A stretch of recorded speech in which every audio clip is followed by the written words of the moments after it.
Hello and a very warm welcome to the August meeting of Nottingham Astronomical Society. Tonight's lecture is by Dr. Nick Hewitt, and he'll be looking back at 100 years since the Great Debate into the size of the universe.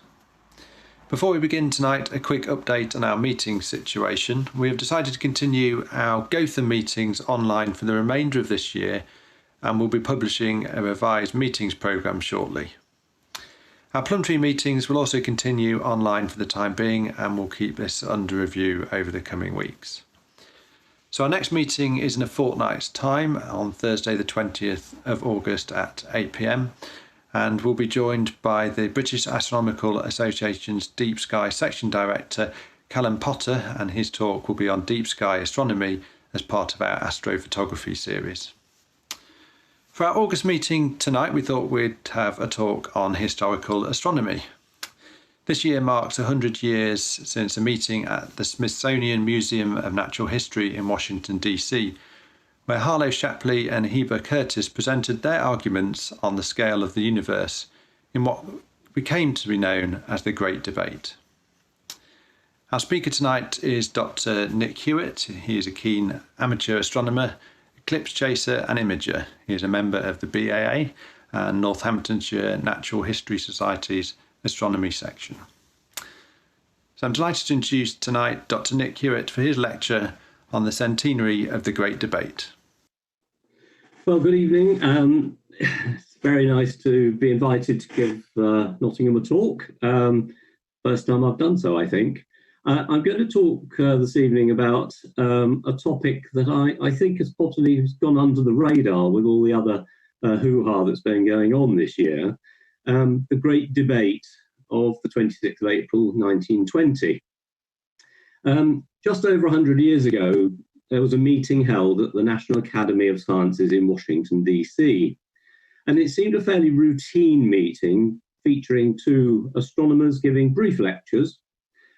It did address a controversial topic, however, the scale of the universe. Quite a big topic for a short meeting, one might think. It proved to be a bit of a watershed regarding our understanding of the universe.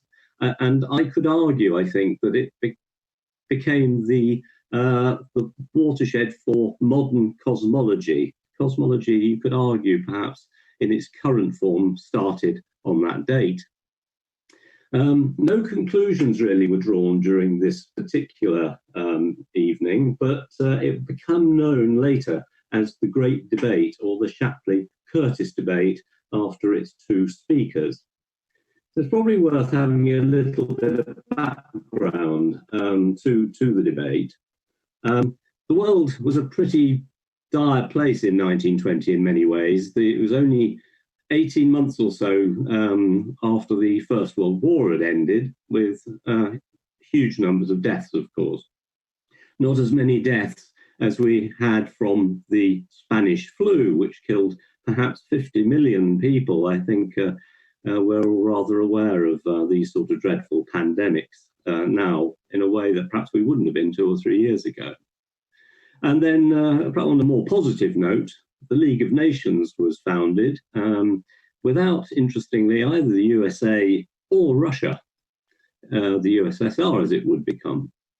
And in fact, in Russia was still very much in turmoil, with perhaps 8 million people dying from war, starvation and purges. The communists were about to take control over what would become the USSR.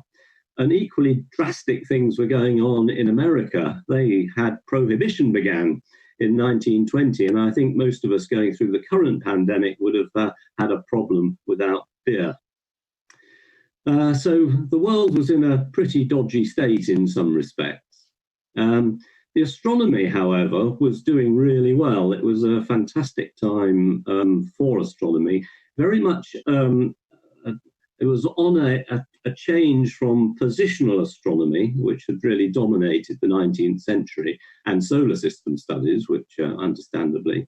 And of course, photography and spectroscopy became vital tools, and I think probably launched modern astrophysics as we know it now. A lot of things were unknown. the source of stellar energy was unknown. It had become clear it couldn't be from radioactivity, but pioneers such as Arthur Eddington and James Jeans in the UK were doing extremely good work on working out how stars worked. But it certainly wasn't clear-cut at that stage. The ideas of stellar evolution were in their infancy, and this is very much from the United States, particularly were important in this area. Jacobus Kapteyn was a very influential astronomer. He was a Dutchman, and he had been painstakingly doing star counts to a very high level. And he had worked out what became known at that time as the Kapteyn universe, which was a small, sun-centered, lens-shaped galaxy, which was one of the reasons that things became a bit controversial in the story that follows. I hope I look a bit better than him in 2 or 3 years when I'm that age. It does look rather old and doddery, but brilliant man. More relevant to perhaps this talk, we had the publication of the Henry Draper catalogue, which is still used quite often. This was of spectral types of star. This was published between about 1918 and 1924, the first volume. There became 3 volumes, but the biggest by far was the first, where 225,000 stars had their spectra analysed and published in this great catalogue. Perhaps less important, but at that time was quite important, was the Wolf catalogue from Max Wolf, Heidelberg University in Germany. This was of high proper motion stars. He got about 1,000 or more stars analysed, and he found that the vast majority of stars with higher proper motions, because they're not necessarily very fast, were low mass stars, and this was quite an important finding. The death of one man amongst all those other millions of deaths perhaps would seem a little bit unusual to put in a talk like this, but it does have some relevance. Edward Pickering was the very respected director of Harvard College Observatory. Those of you who've got the interest in astronomy will probably be aware that he had a large number of computers, the ladies that worked for him, some very brilliant astronomers in their own right, Annie Jump Cannon and so forth, Wilhelmina Fleming. And he died leaving a vacancy at Harvard College Observatory in 1919, just before this debate occurred. And then we had the formation of the International Astronomical Union in 1919 as well. This illustrious body has shaped many aspects of astronomy ever since. From my point of view in this talk, just mentioned the work during up to the debate. Harlow Shapley at Mount Wilson Observatory was publishing many papers about studies on globular star clusters, which would become extremely important in this story. And Heber Curtis at Lick Observatory was doing great work for a decade first of all, on planetary nebulae. He would observe them visually and then draw them, and then begun photographing, mainly with the Crossley reflector, which we'll come to later. He was looking at spiral nebulae and published his findings in the couple of years up to that, and was lecturing quite widely on the subject of spiral nebulae. So there were 3 other very important developments around that time in the decade or so up to the Great Debate. One was the discovery of the period luminosity relationship. This was Henrietta Swan-Leavitt's main contribution to astronomy. She was assigned to look at some plates from the southern hemisphere. I'll come to that in a moment. And her findings eventually got published in 1912. And then we had the Hertzsprung-Russell diagram, this famous diagram, independently discovered or put together by Einar Hertzsprung in Denmark and Henry Norris Russell in the States. And that was a sort of beginning of the 1910s. And then this extraordinary discovery of redshift in spiral nebulae by Vesto Slipher at Lowell Observatory in Arizona. Look at those in a very brief detail. Is the Cepheid variables. There weren't many known in the Milky Way galaxy, but there were quite a lot discovered by Henrietta Leavitt in the Magellanic Clouds. She was looking at plates taken in Arequipa, Peru, on behalf of the Harvard Observatory, and she discovered 1,777 variable stars in the two Magellanic Clouds. And some of these had very clear resemblance to the Cepheid variables in the Milky Way galaxy. And it was known that the pulsation period was related to the luminosity of the star. And if you knew the luminosity of the star, you could work out its distance. And as the Magellanic Clouds, for all intents and purposes, were at the same distance to the Milky Way galaxy, to us, it could work out that several of these Cepheids could give rise to the distance measure. We now know that it's a more complicated picture than that. We have two different classes and the subgroups of even those two classes. But at the time, this was a very important discovery, though not entirely without controversy. Leavitt herself never called them Cepheid variables, and she never actually called it the period luminosity relationship. But nevertheless, she's always credited, rightly so, for all the work she did on that. The HR diagram is a vital tool, really, for astronomers, and it still is. I mean, Gaia is the satellite that's sending all this data back, is refining the HR diagram, but it basically plots the relationship between the star's absolute magnitude, or its magnitude at a fixed distance, and its luminosity. And basically the temperature is one of the ways that we look at stars. And once you'd actually developed this diagram, a whole lot of things could follow. First and foremost, I just try and get my little arrow. Yeah, this is the so-called main sequence, where the majority of stars fall on the main sequence, and they go from the hot stars at the top to the cool red dwarfs at the bottom here. There are sort of the areas of white dwarfs and supergiant stars, but the vast majority of stars lie on the main sequence. Now, if you've got the main sequence nailed for our local stars, because you could actually only go out to around about 300 light years back then, which of course the vast majority of stars that we see, a lot of them are beyond that. Not a vast majority, but an awful lot of stars are beyond that. So you used other things like the photometric and spectroscopic parallaxes, which don't measure angles. The parallax is a bad term in many ways. The photometric is the color, and the spectroscopic is the exact spectroscopic classification. If you can line that up with equivalent stars on the main sequence, you can ultimately derive the distance to those stars using something called the distance modulus. And importantly for globular and indeed open star clusters, there was main sequence matching, where you did essentially a Hurst-Russell diagram or a color magnitude diagram for such a cluster. And this cluster would show a feature where it has a main sequence. And if you could match that to the color magnitude diagram as shown here, you can again work out the distances. This was a way you could go beyond the relatively parochial 300 light years or so, and go much further out into the universe to try and get some distances. There were serious inaccuracies, of course, but it was a major player, and things have been refined since the last 100 years. The third great discovery really was this of Vesto Slipher.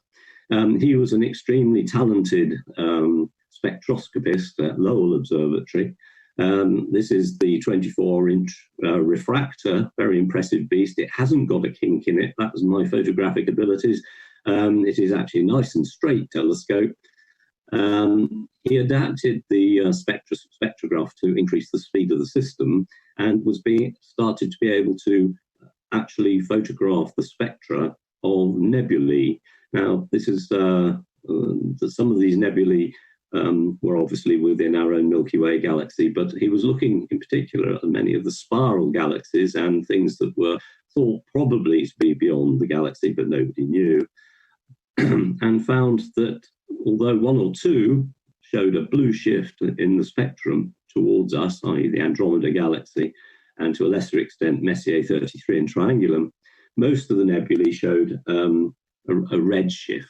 And the fainter they seemed to get, and it's obviously the difficult measurements to make when they got very faint, the further, the shift became red. Now, this was not explainable very easily in those days, but he did write important papers from the bulletin from Lowell, showing, as you can see here, that a couple of the galaxies were showing blue shifts with a negative velocity, if you like, and the others were showing quite a lot of redshift. So this was an extraordinary development.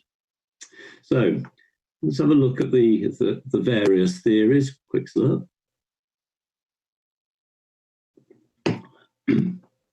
Well, there are two main theories relating to the size of the universe at this particular time. One of them was the big galaxy theory, where the galaxy essentially was the universe. It was all there was. The Milky Way galaxy therefore contained everything you could see. Of course, dark matter and so forth hadn't been even thought of at that point. Now, Harlow Shapley had measured the distances to many, many globular clusters, and estimated the Milky Way galaxy to be about 300,000 light years in size, which was quite extraordinary, really. People couldn't really get their heads around that size at that time, but nevertheless, he thought his measures were pretty accurate. He also suggested that the sun was not the center of the galaxy, and therefore not the center of the universe. And that went against the grain for quite a lot of astronomers, particularly those with a religious sort of persuasion.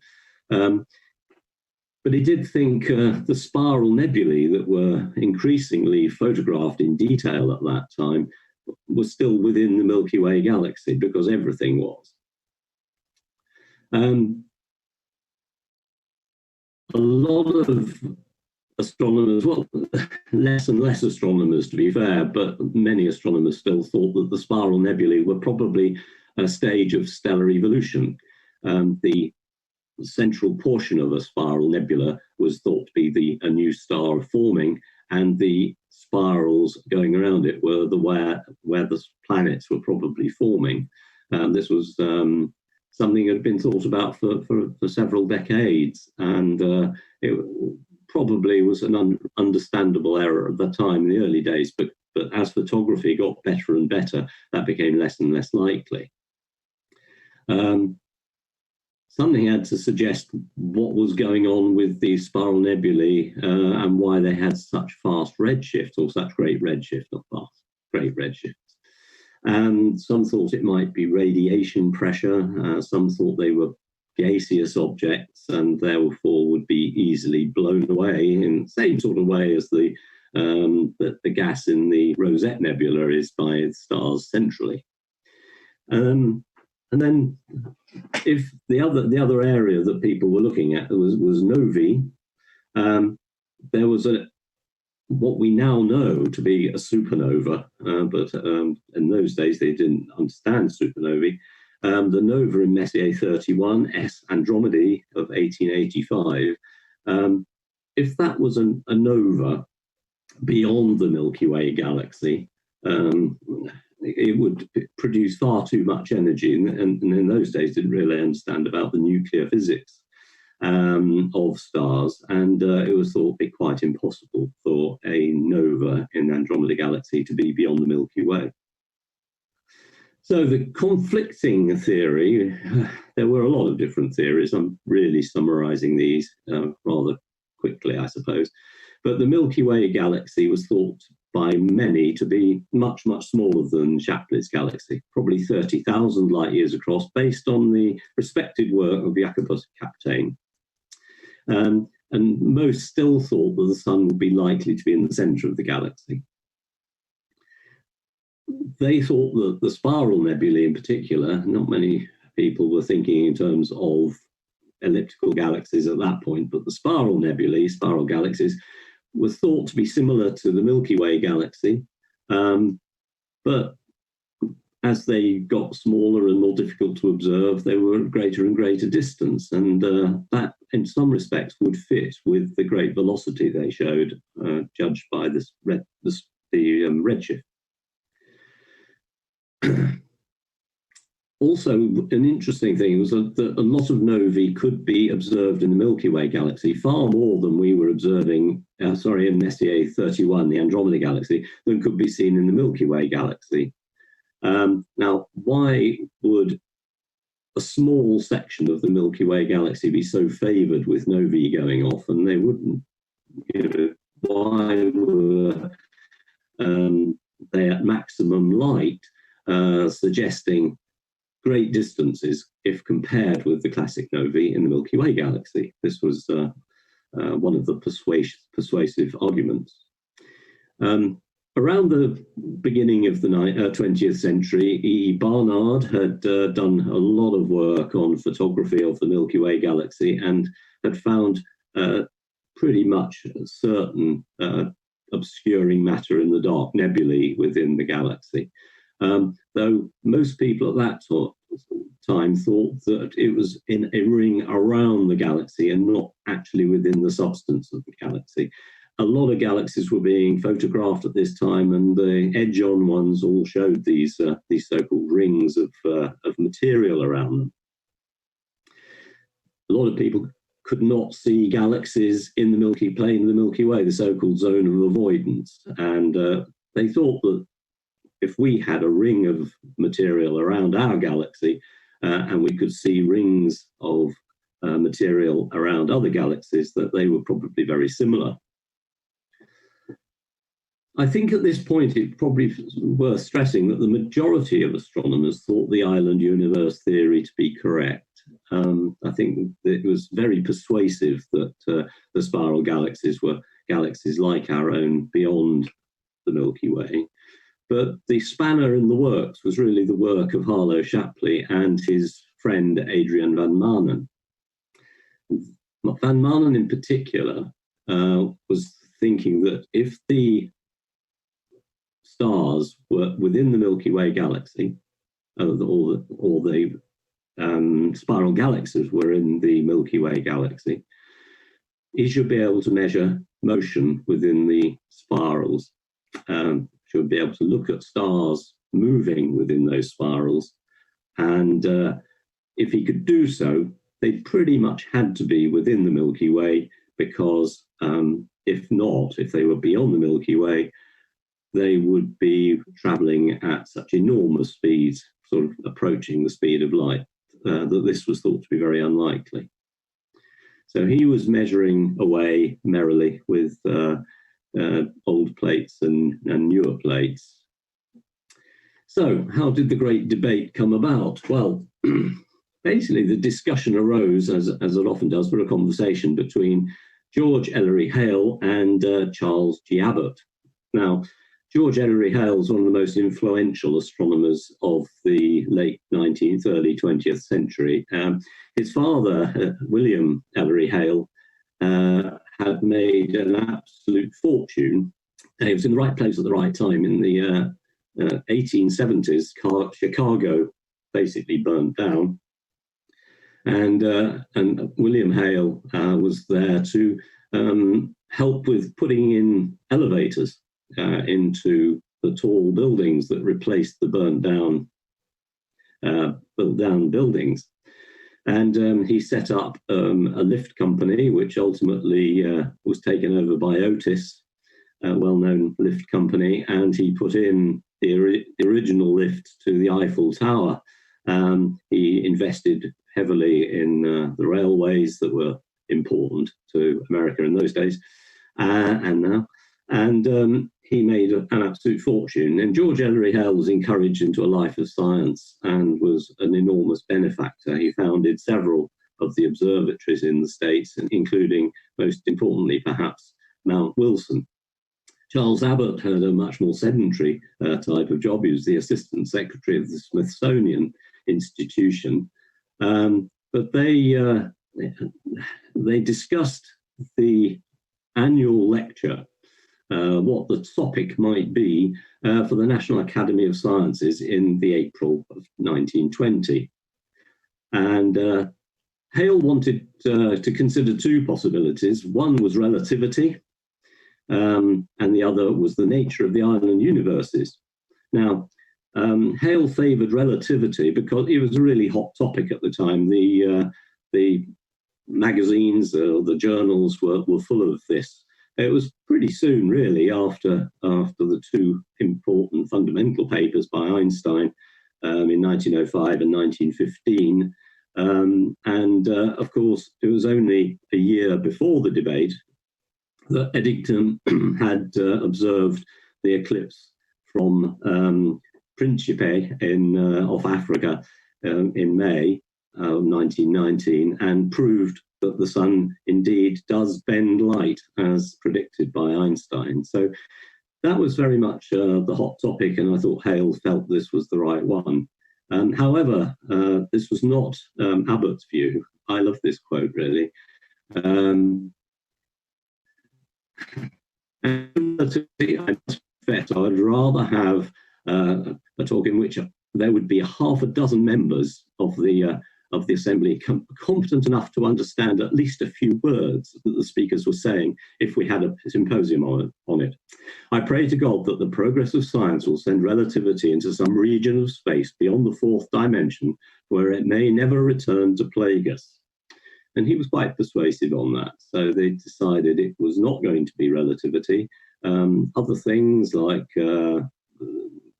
geological or biological things were considered, but ultimately they plumped for the island universes, or at least that was the original thought.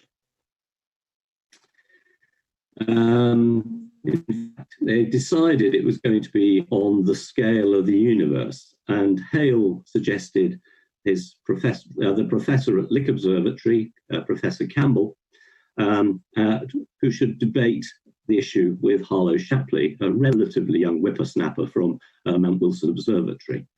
But Campbell, quite reasonably, although he was the director of Lick, felt one of his most respected astronomers, Heber Curtis, would be more appropriate.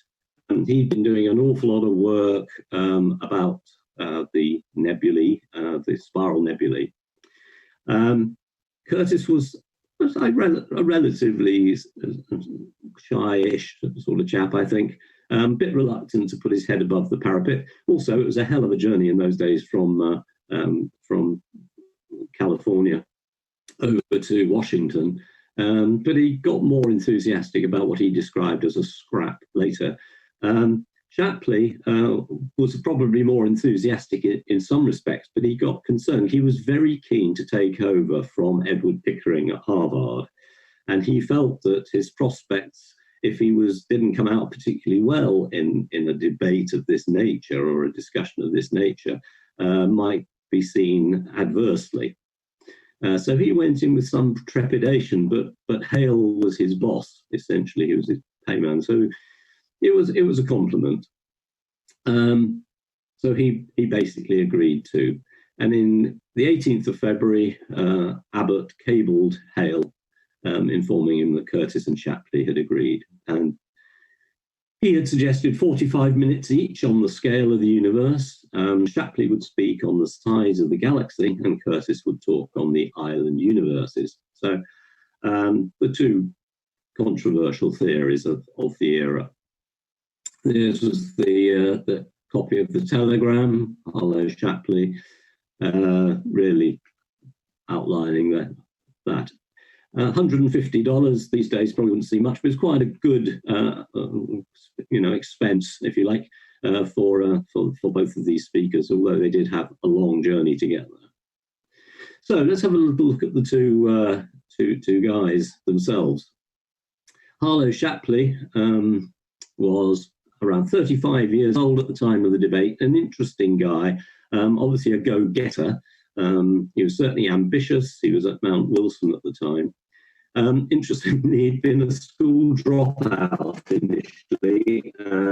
He was a crime reporter, age 15. What sort of crimes he was reporting on at that age, I don't know. I don't think it would happen now. But he returned to school having realised he'd made a bit of a mistake and completed basically a 6-year course in a staggering 18 months and went on to university. He went to the University of Missouri, wasn't sure what to study. Later, this is his description, but I'm not quite sure if it's true. He looked down the list of subjects he might want to study, couldn't pronounce archaeology, and the next on the list was astronomy, so he went for that instead. So he graduated from astronomy. He obviously was well thought of because he went on to Princeton to do a postgrad and studied eclipsing binary variables and Norris Russell, so he was obviously in good company there, really.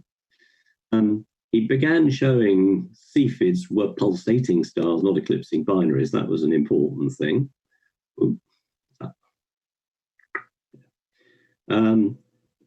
And he started looking at the period luminosity relationship to study Cepheids in globular clusters. Now, there weren't an enormous amount of Cepheids in globular clusters. There were enough for him to get a handle on it.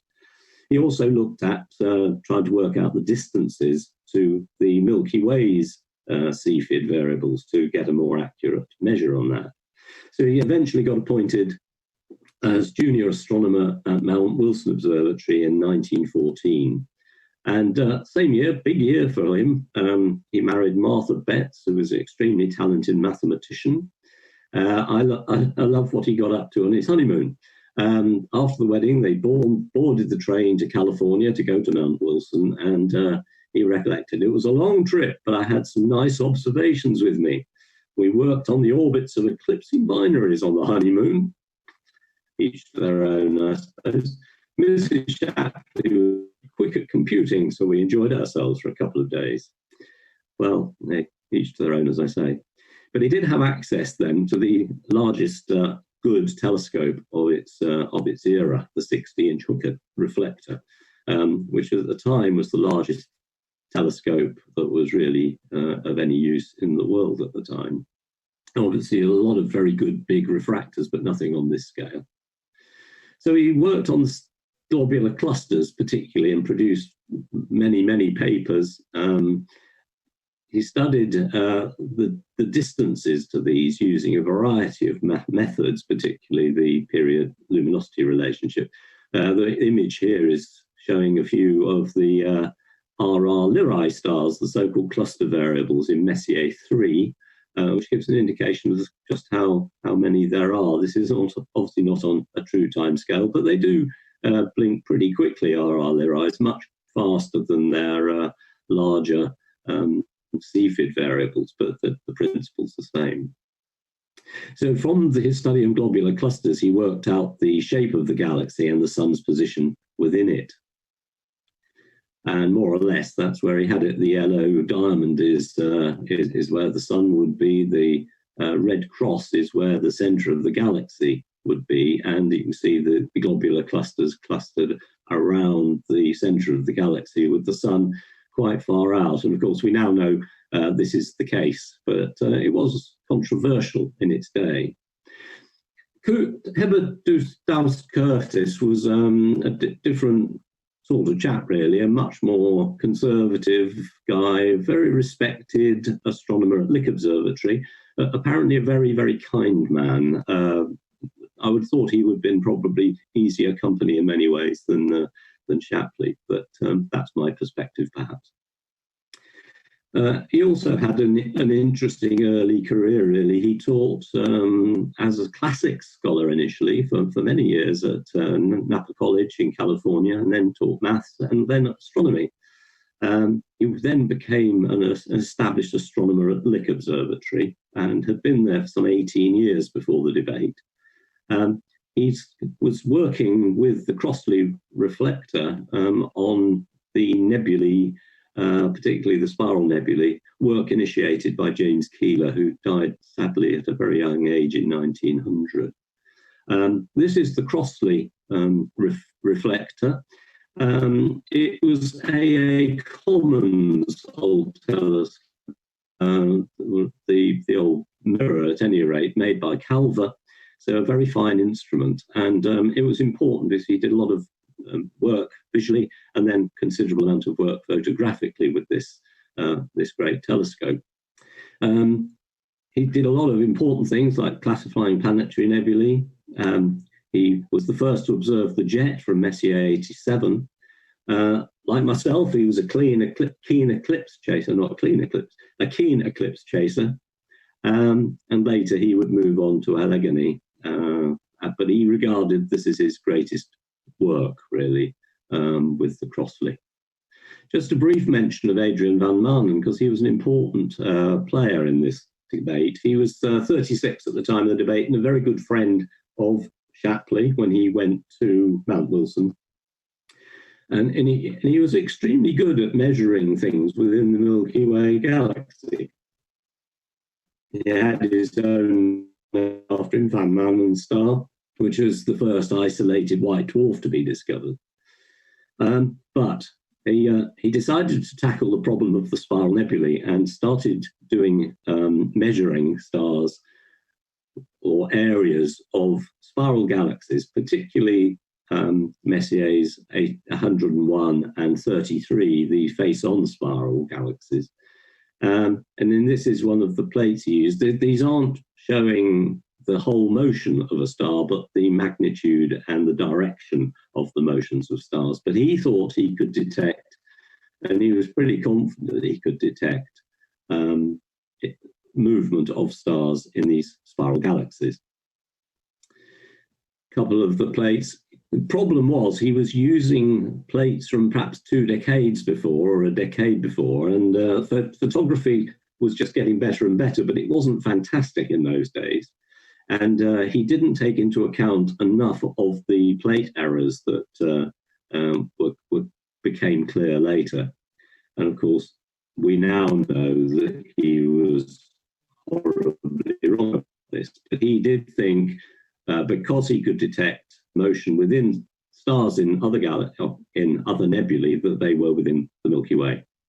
So the debate itself, how we're doing? Yeah, we're fine. The meeting occurred on the 26th of April and was going to be on the scale of the universe. The meeting began at 8:15, and the audience was an unusual mix. Some general public, some scientists, some general interest. Not that many astronomers, but 1 or 2 very important astronomers like Henry Norris Russell. Each speaker talked for a compromised 35 minutes. Both had felt they couldn't get it over in 35 minutes, but that's what they were allocated. It was a compromise time.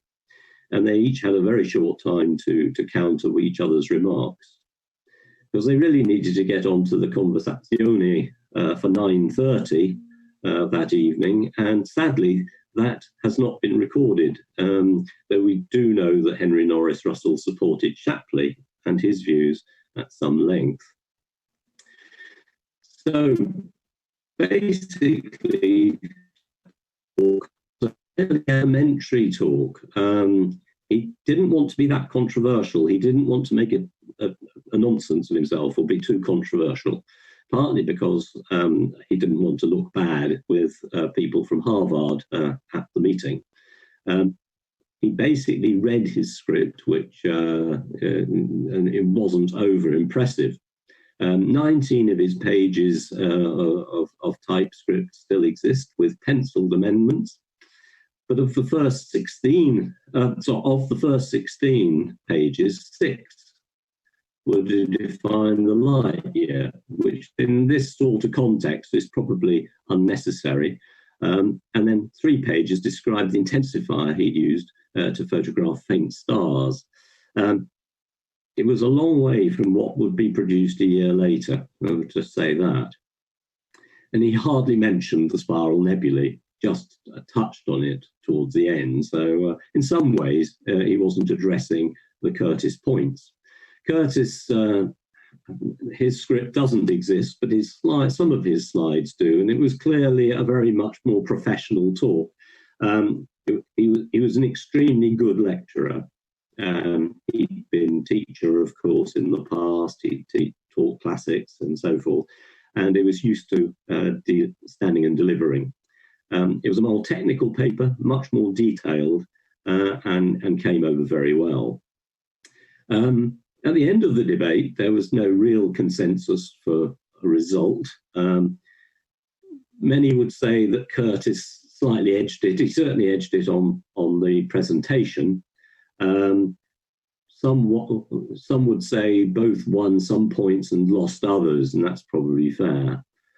But it didn't actually get known as the Great Debate at that time. The papers from 1921 in the bulletin of the National Research Council was very much more detailed, and that would probably be those two papers would probably be best described as the Great Debate. So Curtis felt that his talk had gone off pretty well. He said, I've been assured that I came out considerably in front. And later, on reflection, Shapley confessed, I would know how to dodge things a little better. Curtis was an articulate person and wasn't scared. So he confessed that he was sort of very nervous about how it would look by the Harvard people. This is a year later, a very much more, debate-like paper was brought out by the National Research Council. Two parts to it again. Basically, the scale of the universe was still the topic, and Harlow Shapley gave a paper with the evolution of the ideas of galactic size, surveying the solar neighborhood, on the distances of globular star clusters, and the dimensions and arrangement of the galactic system. And in Curtis's paper, he would discuss the dimensions and structure of the galaxy, evidence furnished by magnitude of the stars and the spirals as external galaxies.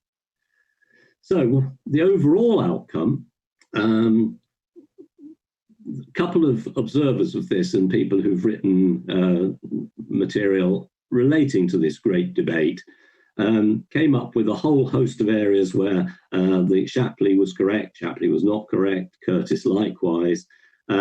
And I've sort of distilled that down a bit. Shapley was basically correct regarding the suns being well off the centre of the galaxy. And Curtis was correct that the spiral nebulae are indeed external galaxies. Shapley was correct that the galaxy is much larger than previously thought, i.e. it's a lot bigger than the 30,000 light years. And Curtis was correct to be sceptical about Van Maanen's measurements of rotation. Shapley was also correct that Cepheids are valuable distance indicators. Curtis was wrong on that subject. He felt they were not reliable. What Shapley was incorrect about was the fact that the spiral galaxies are within our own Milky Way galaxy, and he rather overestimated the size of the galaxy, probably by about 50%.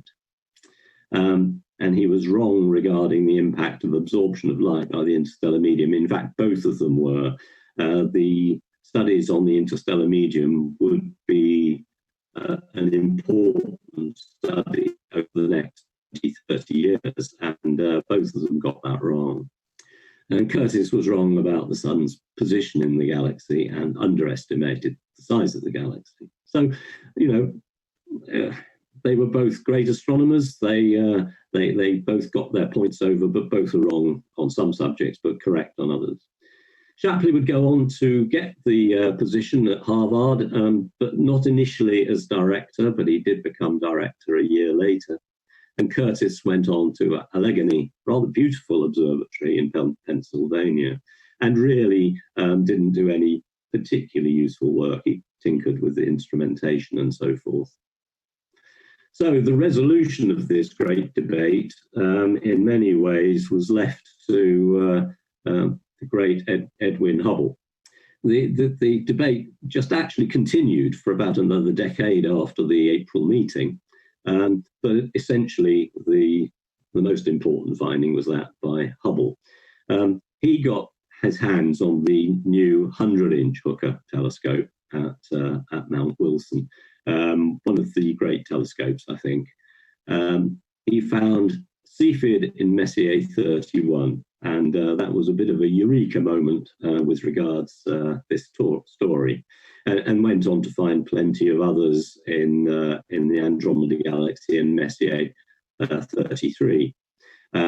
This famous picture in the middle shows where his was not a nova. This was a variable at the top left there. Top right there, and pretty much clinched the fact that the Andromeda Galaxy, at least, was beyond the Milky Way galaxy. And he went on to work out some measures of both the Andromeda Galaxy and indeed the Triangulum Galaxy, though he did underestimate the distances to both, but that's not important at this stage of the game. So the spiral nebulae were galaxies beyond the Milky Way. So in conclusion, the debate of April 1920 wasn't really a true debate. At that point, became very important in our understanding of the universe, and it triggered these two important papers that would be important to resolve the scale of the universe. Both were great astronomers, neither truly won the debate, but both won important points, and both were correct in many ways.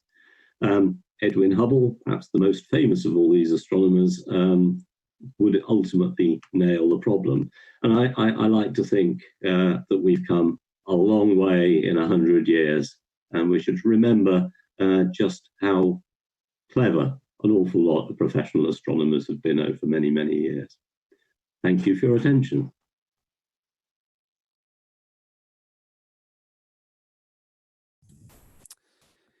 Thank you very much indeed, Nick, for that really interesting talk. I think in my introduction, I might have been a victim of online research, because I think online it said the debate was held at the Museum of Natural History, and noting your talk, you said it's the National Academy of Engineering. So I was going to say that I'd been to the building, but if that's the case, I haven't.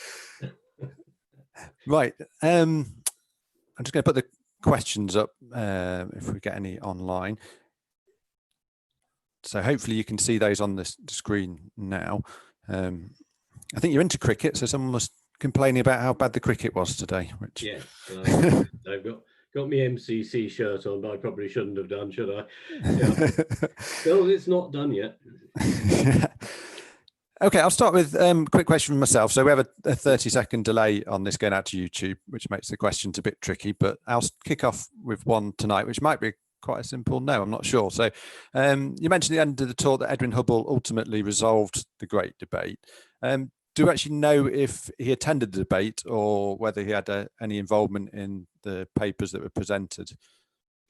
He certainly wasn't at the debate in person. He'd come back from the First World War just the year before and was sort of picking up his career again. He had been at Mount Wilson before the Americans joined the war in 1917. So he wasn't there, but he was obviously would have followed it very closely. He didn't particularly influence the paper that followed in 1921. His great discovery really was that Cepheid, and he then really took all the limelight, I think, from there onwards. Yeah. So sadly, he wasn't there, but I'm sure he would have loved to have been. Of course, in those days, it was quite difficult to transport yourself without vast expense from California up to Washington. So that may have been an influential factor too. Is it correct that it was at the Bayard or Bayard Auditorium, or is that another thing that I've found out wrong online? I'm not absolutely sure if it was in Right. that auditorium, I'm afraid. Don't trust Wikipedia. Well, it may have been, but I'm not sure about that one. Right, we'll go to a few questions that started to come in on the live chat then. Okay. So first one is, Shapley lived until 1972. Did he say much about the debate in later life? And also, what did he get up to subsequently? Right. Yes, he had a good long life, and he's only died when I was 20. So he was a very respected astronomer at Harvard. I don't know whether he really got into the debate so much. He certainly, his book for the general public called Galaxies from 1941 doesn't really mention the debate at all. Curtis gets a picture towards the end of that, but the debate itself is not really discussed. So I think he came to fairly rapidly the conclusion that he'd been wrong with regards the nature of the galaxies, and probably played it down a bit. He certainly continued to work on globular clusters for many a year with Helen Sawyer Hogg amongst others. Yeah. So I think he played it down to an extent. Yeah, he didn't do bad in his subsequent career, so it wasn't too bad. Absolutely not, no. Word obviously spreads around that you didn't talk tonight because one of your colleagues from BAA has asked a question, Jeremy Sheards. Apparently, yes. So he asks, was there actually a vote, and did the press pick up on the story? It's very poorly recorded. There was certainly not much in the general press about it. A lot of the material's been lost. The record of the conversazione was not made at all. So there's a lot of it was disappointingly poorly recorded. So it would have been lovely, in view of the importance of this meeting, to have had it better recorded. But sometimes meetings, that was the way in those days, I guess. It wasn't necessarily publicized as being such a watershed meeting at that time. So I guess that it became more important after those two papers the following year. Sure. I think I saw somewhere that they've actually digitized the papers and you can actually read them online. I think I've seen that somewhere. You can read some of the, you can certainly read all of the Shapley, yeah, but it's not great. And unfortunately, the actual lecture notes or so forth of Curtis are not retained. I haven't seen those. Okay, another question here from Julian. I guess it's one I thought of actually. What do you think would be the great debate for the 21st century? Be a very different debate, I think. I guess the great debate would probably be something along the lines of the nature of dark matter or dark energy. Very much more cerebral stuff, which I'm sure Julian's much more able to talk about than I am. I think it would be along those lines. Yeah, that's something that there is a fair amount of controversy and there's a lot of science to be done still. And I'd just like to point out, I just see some of the chat. I wasn't at the debate. No, I wasn't. I wasn't going to mention that. I was hoping you didn't see it. I've been around a long time, Julian, but no, I wasn't at it. No. Another one from Tony Hancock. Were European astronomers at this time outgunned by access to the bigger telescopes than in the USA? Yes, I think very much so. I think the Americans took the major lead with observational astronomy around that time, or probably for a decade or two beforehand. Their big reflectors were really state of the art at the time. Across the other side, I think the Europeans were still doing an awful lot of solar system work, very valuable solar system work, of course. And the theoretical physicists or astrophysicists such as Jeans and Eddington and so forth were doing great things in their own way. But I think the observational astronomy completely switched to the other side of the Atlantic. Yeah. or indeed the Pacific. Okay, this might be a tricky one to answer. I don't know. James asks, who would have been more fun on a night out on the town, Curtis or Shapley?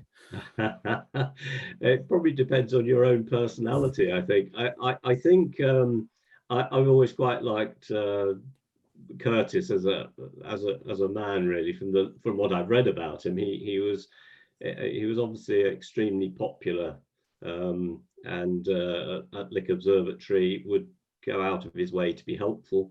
I think he was quite reserved, but he obviously was a polymath in his own right. If your own personality likes a real go-getter, ambitious, probably rather Marmitey sort of character, I think Shapley would have been that. Even in a tribute to him, I read that, he was held with great respect, but not an enormous amount of affection by some people. So I think I'd probably personally go with Curtis, providing he liked beer, and I don't know if he does or not. And there's a follow-up there. Do you know if Barnard was at the debate or not? I don't know if Barnard was at the debate. Of course, he might possibly have been. He would have been knocking on a bit by then. I think he died in 1922, if I remember rightly. But I don't know if he was actually at that debate, no. One from our chairman, John Hurst. The debate went on long after the lecture. What eventually swung it? I think you did pick up on that in the talk.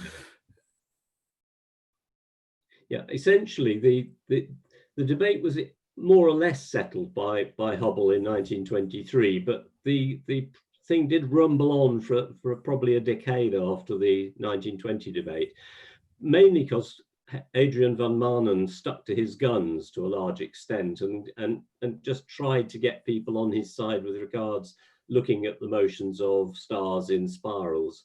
And he kept just getting it wrong, unfortunately. I mean, he was in his own way a very methodical and good astronomer, but he just saw what he wanted to see, really, and he was clearly in error. But he was a good friend of Shapley, and Shapley sort of supported him for quite a long time after the papers came out. So I don't think it would have been until about 1930 that the debate really ended as such. The whole 1910 to 1930 could be argued that there was a great debate in some respects during that period. Something I picked up just from reading about this, it said Shapley wasn't particularly keen on giving lectures, and he wasn't actually that keen to do this. I guess, why was he chosen? Was that because there wasn't many people on his side of the argument, or is there another reason why he was put forward to present it? Because I think there was a lot of things saying that his presentation wasn't very good, which didn't help. No, his presentation was probably poor because he didn't want to trip up. He was also not a natural, I don't think, at that point, though I've seen, interestingly, a couple of things on YouTube of Harlow Shapley voicing over programs where he comes over much better. I think he probably got better and better with his public speaking at a later time, but at that time he was very, very wrapped up with his research with globular clusters in particular. And he was very much a forceful character who I think probably put forward his theory about the big galaxy and the reason why the sun was not the center of the galaxy very forcibly, and was obviously well thought of at Mount Wilson. So I think he was almost promoted himself. Other people could have been considered, in fact were considered, but I think he was always in the frame. Yeah, what do you know? What the balance of on the academic side of the debate was there? Was it sort of quite equally split, or was it a heavier weighting on Shapley or Curtis's sort of thinking? Well, in the actual lectures, there wasn't enough science really from Shapley at all. spent quite a long time discussing the light year and some of his techniques, and the meat of it was pretty basic, and he recognised that later. Curtis, as I think, would be a well-regarded presentation of a degree of scientific excellence, really. Lots of very good points, some erroneous, as we now know, but nevertheless, he put it over very well. So I think the balance was very much in favour of Curtis, and I think that was acknowledged by both of them at the end. Jeremy points out from his camp of astronomy that Shapley was a great supporter of amateur astronomers, especially the variable star observers through the American Association of Variable Star Observers. Right, yes. Well, he started off learning his craft really with Russell at Princeton, and he was the first person to realise that Cepheids were pulsating stars, not eclipsing binaries. So yes, I think he kept his love for variable stars going right through, though I'm sure Jeremy knows much more about that side of it than I do. But yes, he probably carried on with his variable star work well past this debate, because he had another 50 years to go. The debate was sort of around the World War I period and then the economic depression, so it was quite surprising that there was so much activity in professional astronomy at that period of time. Yeah, I think America, I think economically was pretty robust at that time. I think it was still a big growing country. Didn't have all the problems that America has now. No comment. I think they were still a pretty I think they still had plenty of money to pump into it. People like Hale were continuing to pump money into astronomy. In a way, probably Europe was very much more disadvantaged, I think, around that time by the war, by the Great War, really. America had only been in it for a year or so before it ended. So, I think the Americans had the edge, a major edge at that time. Another one from James, not sure if it's a slightly cheeky question. When did you learn about the debate? Was it something that was still being discussed when you were starting out in amateur astronomy?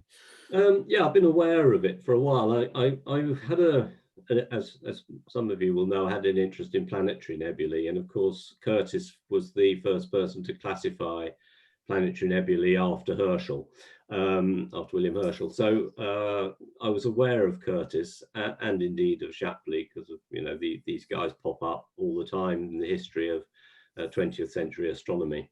So I was aware of it, but of course the centenary focused my mind, and I got hold of an extremely in-depth book by Robert Smith, who was from Liverpool, who wrote a book called The Expanding Universe. It's all back to front, isn't it? Oh, well, never mind. But The Expanding Universe, which I have got the RAS copy at the moment, but I will return it to them in the fullness of time. Brilliant. I think that's exhausted all the questions we've got come through now. So probably leave it there. Thank you very much indeed, Nick, for giving up your time to come and prepare and deliver the talk this evening. On behalf of all of our members at the Society, we really appreciate you helping us keep going whilst we're having to move all our meetings online. So thank you very much. It's been a pleasure. Cool. Okay, so just to finish off this evening's meeting, just a quick reminder of our next meeting. So our next meeting is on the 20th of August, which is in a fortnight's time at 8 p.m. And we have Callum Potter from the BAA, and he'll be doing a talk on deep sky astronomy, and that is part of our astrophotography series that we're doing online. So I hope you can join us for that. To finish tonight, we thought we'd just show again something we showed at the end of the last meeting, just a few images from members of the Society that have taken of Comet Neowise. If anyone's been out to try and observe it, you'll know that it's getting increasingly difficult to image. It's no longer naked eye. I think you still pick it up in a telescope and binoculars, but significantly changed in the last week or so. So we'll end this evening's meeting with those images from our members. So thank you very much for tuning in tonight, and my thanks once again to Nick Hewitt for providing tonight's talk. I hope we see you in a fortnight's time. Until then, good night.